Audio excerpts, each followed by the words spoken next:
आज की वीडियो में हम 4 ऐसे शेयर्स के बारे में बात करने वाले हैं जो बहुत जल्द बोनस शेयर्स देने वाले हैं, नहीं तो अपना स्टॉक स्प्लिट करने वाले हैं। और इन 4 स्टॉक्स में कुछ बड़ी कंपनीज भी है और कुछ छोटी कंपनीज भी है। तो आज की वीडियो में हम इन कंपनीज के बारे में थोड़ा डिटेल में समझने की कोशिश करते हैं। आज की जो हमारे 4 स्टॉक्स हैं जो बहुत जल्द बोनस देने वाले हैं या स्टॉक स्प्लिट करने वाले हैं, उनके बारे में डिस्कस करने से पहले हम ये समझ लेते हैं कि ये स्टॉक स्प्लिट और बोनस क्या होता है। तो सबसे पहले स्टॉक स्प्लिट के बारे में बात करते हैं। तो स्टॉक स्प्लिट में क्या होता है, मान लीजिए अगर आपके पास किसी कंपनी का एक शेयर है जिसका कीमत अभी 100 रुपए है, और अभी मान लेते हैं कंपनी 10:1 का स्प्लिट अनाउंस करता है, यानी वो एक शेयर को 10 हिस्सों में तोड़ने का अनाउंसमेंट करता है। तो ये 10:1 स्प्लिट एग्जीक्यूट होने के बाद जहां पर पहले आपके पास एक शेयर था जिसका कीमत 100 रुपए था, वो अभी हो जाएंगे 10 शेयर्स, जहां पर हर एक शेयर का कीमत 10 रुपए होना चाहिए आइडियली। और मैंने यहाँ पर आइडियली क्यों बोला है, क्योंकि स्टॉक मार्केट में जो शेयर प्राइस होता है वो डिमांड एंड सप्लाई के बेसिस पे तय होता है, और अगर डिमांड ज्यादा है तो स्टॉक स्प्लिट होने के बाद शेयर का प्राइस 10 रुपए से ज्यादा भी हो सकता है। अगर डिमांड कम है और सप्लाई बहुत ज्यादा है तो स्टॉक प्राइस 10 रुपए से भी कम हो सकता है। लेकिन आइडियली स्टॉक स्प्लिट में जितने हिस्सों में किसी स्टॉक को तोड़ा जाता है उतने ही हिस्सों के अकॉर्डिंग कंपनी का शेयर प्राइस भी रिड्यूस होना चाहिए। और कंपनी के स्टॉक स्प्लिट को उसके फेस वैल्यू के ऊपर किया जाता है। और ये फेस वैल्यू क्या है? ये फेस वैल्यू किसी भी शेयर का ओरिजिनल प्राइस होता है, यानी जब भी कोई शेयर पहली बार एग्जिस्टेंस में आता है तो उस टाइम उसका प्राइस क्या होता है, वो उस कंपनी के शेयर का फेस वैल्यू बन जाता है। और अभी हमारे केस में अगर शेयर का फेस वैल्यू 10 रुपए था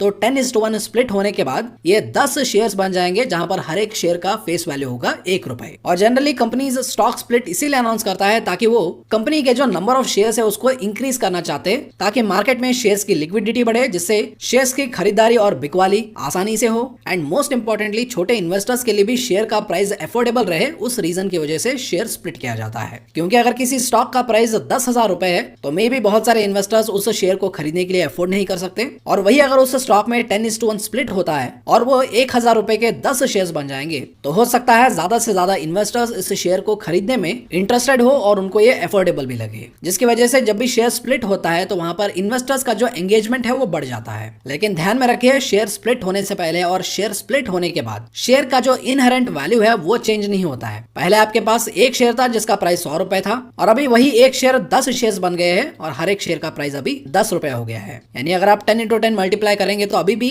आपका जो टोटल वैल्यू है वो 100 रुपए ही रहेगा। तो अभी इसके बाद देखते हैं बोनस शेयर क्या होता है। बोनस शेयर्स में एग्जिस्टिंग शेयर होल्डर्स को बिना किसी एक्स्ट्रा कॉस्ट के कंपनी फ्री शेयर्स दे देता है। तो अभी यहाँ पर कुछ लोग ये पूछ सकते हैं कि सर हमें कंपनी क्यों फ्री शेयर्स देगा? तो इसका जवाब ये है कि कंपनी यहाँ पर लिटरली आपको फ्री शेयर्स नहीं दे रहा है, बल्कि यहाँ पर कंपनी जो पैसा कमाता है, जो उसके अर्निंग्स के रूप में एक्यूमुलेट हो रहे हैं कंपनी के बैलेंस शीट पे, कंपनी उन पैसों को यूज करके आपको डिविडेंड्स दे सकता है, नहीं तो बोनस शेयर्स के रूप में फ्री शेयर्स दे सकता है। तो कंपनी के बैलेंस शीट पे जो पैसा है वो आप ही का पैसा है, क्योंकि आप भी उस कंपनी में शेयर होल्डर हो, जो आपको इधर डिविडेंड्स के रूप में मिलते हैं, नहीं तो बोनस शेयर्स के रूप में मिलते हैं। तो अभी अगर फॉर एग्जांपल कोई कंपनी 10:1 का बोनस शेयर देने का अनाउंस करता है, तो पहले अगर आपके पास इस कंपनी का एक शेयर था तो अभी इस एक शेयर के साथ आपको 10 एडिशनल शेयर्स बोनस के रूप में फ्री मिल जाएंगे, जिसकी वजह से बोनस मिलने के बाद आपके पास टोटल नंबर ऑफ शेयर्स हो जाएंगे 11 या 11। तो अभी तक हमने समझा शेयर स्प्लिट और शेयर बोनस के फंडामेंटल्स। तो इसके बाद अभी हमें एक और फंडामेंटल एस्पेक्ट ये भी समझना है कि जब भी कोई कंपनी बोनस शेयर्स देता है या स्टॉक स्प्लिट करता है तो ये इन्वेस्टर्स के लिए एक एडिशनल एडवांटेज होता है। क्योंकि अगर कोई कंपनी रेगुलर बेसिस पे बोनस शेयर्स देता है तो आपका वेल्थ लॉन्ग टर्म में जल्दी जल्दी कंपाउंड भी होता है, जैसे कि विप्रो और इन्फोसिस के केस में हुआ था। और उसी तरीके से क्वालिटी स्टॉक्स में जब स्टॉक स्प्लिट होता है तो वहां पर भी प्राइस के रूप में इन्वेस्टर्स को एडवांटेज मिल जाता है। लेकिन यहाँ पर आपको ये समझना है कि ये सिर्फ एडेड एडवांटेजेस है, और सिर्फ इन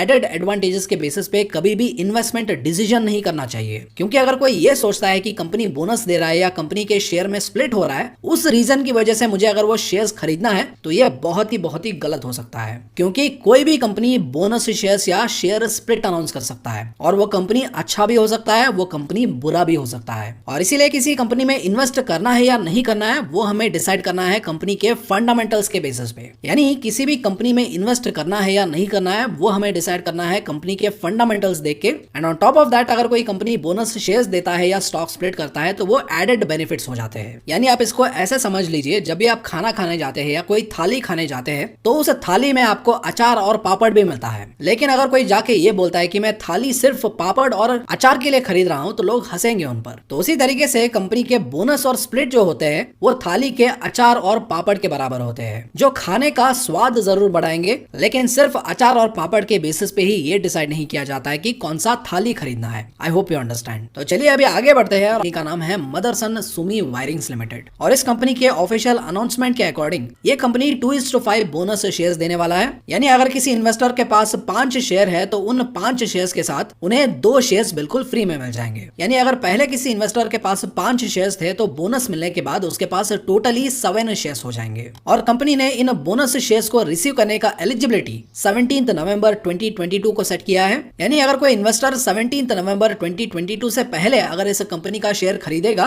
तो वो बोनस शेयर्स रिसीव करने के लिए एलिजिबल हो जाएगा। और अगर आप मदरसन सुमी वायरिंग लिमिटेड के बिजनेस के बारे में बात करें तो ये कंपनी रिसेंटली फॉर्म हुआ था जब मदरसन सुमी सिस्टम्स का डीमर्जर हुआ था, और उस डीमर्जर में जो भी डोमेस्टिक वायरिंग हार्नेस बिजनेस था वो अभी मदरसन सुमी वायरिंग इंडिया के अंडर आता है। और इस डीमर्जर के बाद अभी ये कंपनी एक जॉइंट वेंचर बन गया है सुमिटोमो वायरिंग सिस्टम और मदरसन ग्रुप के बीच में। और प्रेजेंटली ये company Indian wiring harness industry में मार्केट लीडर है, जहां पर इस कंपनी का मार्केट शेयर मोर देन 40% से भी ज्यादा है। तो अभी यहाँ पर कुछ लोग ये सोच रहे होंगे कि सर ये जो कंपनी बनाता है वायरिंग हार्नेस, ये वायरिंग हार्नेस क्या होता है? तो ये कुछ इस तरीके से दिखता है जो अलग अलग सिस्टम्स को कनेक्ट करता है। और ऐसे जो वायरिंग हार्नेस होते हैं उन्हें अलग अलग सिस्टम्स के लिए डिजाइन किया जा सकता है। जैसे कि अभी आप स्क्रीन पे देख रहे हैं, ये वायरिंग हार्नेस किसी सिस्टम के लिए बनाया है। ये वायरिंग हार्नेस सिस्टम एक गाड़ी का भी हो सकता है या कोई इलेक्ट्रिकल कंपोनेंट का भी हो सकता है या किसी मशीनरी का भी हो सकता है। फॉर एग्जांपल अगर आप गाड़ियों की बात करें तो गाड़ियों का भी एक स्पेसिफिक वायरिंग हार्नेस सिस्टम होता है जो गाड़ी के अलग अलग मशीनरीज और कंपोनेंट्स को कनेक्ट करता है। और मदरसन सुमी वायरिंग इंडिया इन्हीं वायरिंग हार्नेसेस के बिजनेस में काम करता है, जहां पर वो मेनली केटर करता है ऑटोमोबाइल इंडस्ट्री को, लेकिन उसके अलावा ये और भी अलग अलग सिस्टम्स के लिए वायरिंग हार्नेस बनाता है। और जब से ये कंपनी डीमर्ज हुआ है तब से लेकर अब तक अगर आप इस कंपनी के सेल्स डेटा देखेंगे तो 2021 और 22 के बीच में कंपनी के सेल्स में 43.1% का ग्रोथ हुआ था। 2022 और ट्रेलिंग 12 मंथ्स के बीच में अभी तक 17.6% का सेल्स ग्रोथ हो चुका है। और वही अगर आप ऑपरेटिंग प्रॉफिट के बारे में बात करें तो 2021 और 22 के बीच में 32% का ऑपरेटिंग प्रॉफिट ग्रोथ, और वही 2022 और ट्रेलिंग 12 मंथ्स के बीच में 11.11% का ऑपरेटिंग प्रॉफिट ग्रोथ हुआ है। लेकिन अगर आप ऑपरेटिंग प्रॉफिट मार्जिन के बारे में बात करें तो वो लगातार कम होता जा रहा है, जहां पर 2021 में ये 14% था, 2022 में 13% हो गया, और अभी ट्रेलिंग 12 मंथ्स में ये अभी अराउंड 12% के आसपास है। लेकिन वही अगर आप नेट प्रॉफिट के बारे में बात करें तो वहां पर कुछ खास ग्रोथ हुआ नहीं है। 2021 और 22 के बीच में 3.8% का ग्रोथ हुआ था, और वही 2022 और ट्रेलिंग 12 मंथ्स के बीच में अभी अराउंड 7.3% का ग्रोथ हुआ है। और इस कंपनी के ऊपर प्रेजेंटली 374 करोड़ का डेट बर्डन है। उसके कंपैरिजन में कंपनी के पास 64.2 करोड़ का कैश इक्विवेलेंट्स है और 1165 करोड़ वर्थ ऑफ इन्वेंटरी है। और हम इन्वेंटरी, कैश और डेट को साथ में क्यों कंसीडर करते हैं वो आप बताइए कमेंट सेक्शन में। और उसके बाद अगर आप कंपनी के शेयर होल्डिंग पैटर्न के बारे में बात करें तो लास्ट 3 क्वार्टर्स में कंपनी का जो प्रमोटर होल्डिंग है वो सेम है। फॉरेन इंस्टीट्यूशनल इन्वेस्टर्स यानी एफआईएस का जो होल्डिंग है वो 14.89% से रिड्यूस होकर 10.47% हुआ है। लेकिन वही डोमेस्टिक इंस्टीट्यूशनल इन्वेस्टर्स यानी डीआईएस का जो होल्डिंग है वो 13.42% से इंक्रीज होकर 19.13% हो गया है। But of course last quarter में ये 20.81% था, जो कि अभी इस क्वार्टर में रिड्यूस होकर 19.13% हुआ है। But will have to wait and watch, और ये देखना पड़ेगा कि आगे आने वाले क्वार्टर्स में डीआईएस का जो होल्डिंग है वो फिर से कम होता है या ज्यादा होता है। बट उसके कॉन्ट्रास्ट में अगर आप एफआईएस का डेटा देखेंगे तो लास्ट क्वार्टर के कंपैरिजन में इस क्वार्टर में एफआईएस का जो होल्डिंग है वो ऑलमोस्ट 2% बढ़ा है। एंड ऑफ कोर्स इस कंपनी को सुमिटोमो वायरिंग सिस्टम्स और मदरसन ग्रुप का एक ऑटोमेटिक एडवांटेज मिल जाएगा, क्योंकि ये दोनों ही कंपनीज ऑटोमोबाइल इंडस्ट्री में बहुत ही वेल कनेक्टेड कंपनीज है। और उसके अलावा इस कंपनी को एक और एडवांटेज इलेक्ट्रिक व्हीकल के बूम से मिल सकता है, जिसके ऊपर कैपिटलाइज करके ये कंपनी अपना प्रॉफिट्स और सेल्स ग्रो कर सकता है। तो मदरसन सुमी वायरिंग्स इंडिया के ऊपर आपका ओपिनियन क्या है वो आप कमेंट सेक्शन में कमेंट करके जरूर बताएं। और इसके बाद हमारा नेक्स्ट कंपनी है FSN ई-कॉमर्स वेंचर्स लिमिटेड, जिसको आप पॉपुलरली नाइका के नाम से भी जानते होंगे। और ये कंपनी 5:1 बोनस देने वाला है, यानी हर एक शेयर पे ये 5 शेयर फ्री देने वाला है। और इस बोनस का रिकॉर्ड डेट है 11 नवंबर 2022 और इसका एक्स बोनस डेट है 10 नवंबर 2022। यानी अगर कोई इस कंपनी का शेयर 10 नवंबर 2022 से पहले खरीदेगा तो वो इस बोनस के लिए एलिजिबल हो जाएगा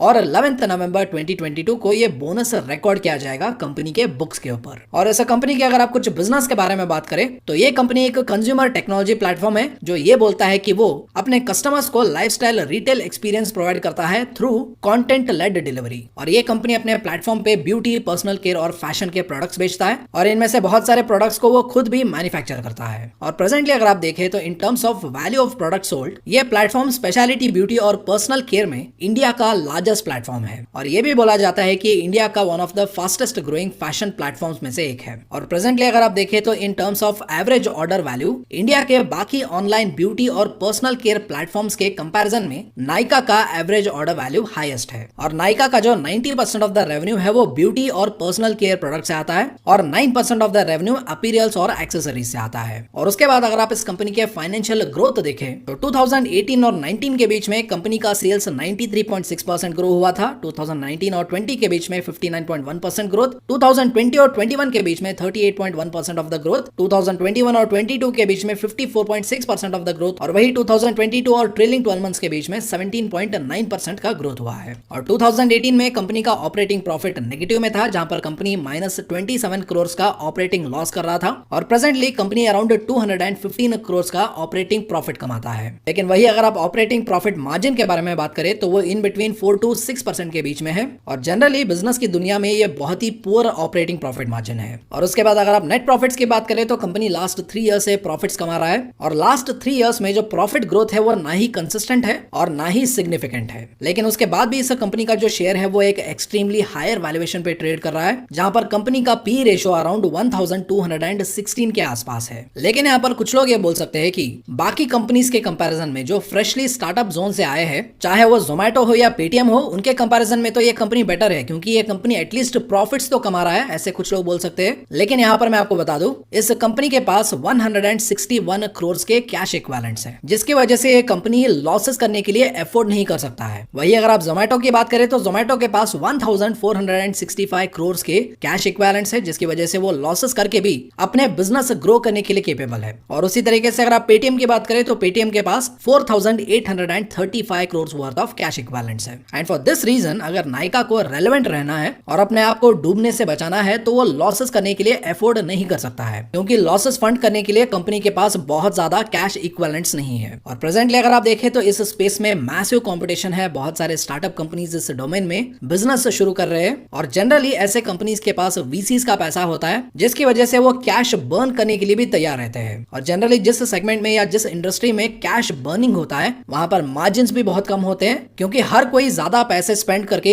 एक दूसरे के कस्टमर्स को छीनने की कोशिश कर रहा है, जिसकी वजह से नियर टर्म में भी इस इंडस्ट्री का जो मार्जिन है वो पुअर ही रह सकते हैं, जिसकी वजह से इस कंपनी में डाउनसाइड रिस्क बढ़ जाता है क्योंकि प्रेजेंटली नायका का जो ऑपरेटिंग प्रॉफिट मार्जिन है वो बहुत ही थिन है। और अगर कल कंपटीशन बढ़ने की वजह से नायका लॉसेस करने लगता है तो इन लॉसेस को फंड करने के लिए नायका के पास सिर्फ 161 करोड़ का कैश इक्विवेलेंट्स है। And on the other hand कुछ लोग ये भी बोलते हैं कि आगे चल के नायका जो है वो अपना प्रॉफिट मार्जिन बढ़ा सकता है, नेट प्रॉफिट बढ़ा सकता है, जिसकी वजह से कंपनी का जो वैल्यूएशन है वो फेयर हो जाता है, ऐसा भी कुछ लोग बोलते हैं। लेकिन आपके ओपिनियन में आपको नायका के बारे में क्या लगता है उसको कमेंट सेक्शन में जरूर शेयर करें। तो अभी इसके बाद जो नेक्स्ट 2 कंपनीज के बारे में हम बात करने वाले हैं वो दोनों कंपनीज ही बहुत ही छोटी कंपनीज है और आपको ये हमेशा ध्यान में रखना है कि कंपनीज जितने छोटे होते हैं उनमें रिस्क भी उतना ही ज्यादा होता है और उनके स्टॉक प्राइस में वॉलेटिलिटी भी उतना ही ज्यादा होता है। तो इसीलिए ऐसे छोटे स्टॉक्स के रिलेटेड जो भी रिस्क फैक्टर होता है उसको समझना भी जरूरी होता है। तो इसके बाद बात करते हैं हमारे नेक्स्ट कंपनी के बारे में जिसका नाम है विष्णु केमिकल्स लिमिटेड। और इस कंपनी ने 5:1 स्टॉक स्प्लिट अनाउंस किया है जहां पर एक कंपनी 10 रुपए के फेस वैल्यू के शेयर को 2 रुपए के फेस वैल्यू के 5 शेयर्स में तोड़ने वाला है। यानी पहले अगर आपके पास 1 शेयर था तो ये स्टॉक स्प्लिट होने के बाद आपके पास 5 शेयर्स हो जाएंगे। और कंपनी ने रिसेंटली जो सर्कुलर बीएसई वेबसाइट पे अपलोड किया था उसके अकॉर्डिंग कंपनी ने अभी तक एक्स स्प्लिट डेट और रिकॉर्ड डेट सेट नहीं किया है और जब ये सेट कर देगा तो उसको ये एक्सचेंजेस पे अनाउंस भी कर देगा। और उसके बाद अगर आप कंपनी के कुछ बेसिक डिटेल्स देखें तो इस कंपनी को 1989 में फॉर्म किया गया था और ये कंपनी क्रोमियम केमिकल्स और बेरियम कंपोनेंट्स का मैन्युफैक्चरिंग करता है जिसका मार्केटिंग भी ये खुद ही करता है और इन कंपोनेंट्स का ये एक्सपोर्ट भी करता है। और ये कंपनी हैदराबाद में लोकेटेड है और ये कंपनी मोर देन 12 इंडस्ट्रीज को केटर करता है, वो भी मोर देन 57 कंट्रीज में। और प्रेजेंटली इस कंपनी का मार्केट कैप अराउंड 2145 करोड़ के आसपास है और ये अभी भी एक बहुत ही छोटा कंपनी है। और उसके अलावा अगर आप कंपनी के कुछ फंडामेंटल्स देखें तो इसमें प्रोमोटर होल्डिंग 75% है, return on equity 25%, last 3 years का एवरेज रिटर्न ऑन इक्विटी 15% है। कंपनी अराउंड 1174 करोड़ का सेल्स करता है। लास्ट ईयर का सेल्स ग्रोथ 81.2% था, लास्ट 3 इयर्स का एवरेज सेल्स ग्रोथ 10.8% है।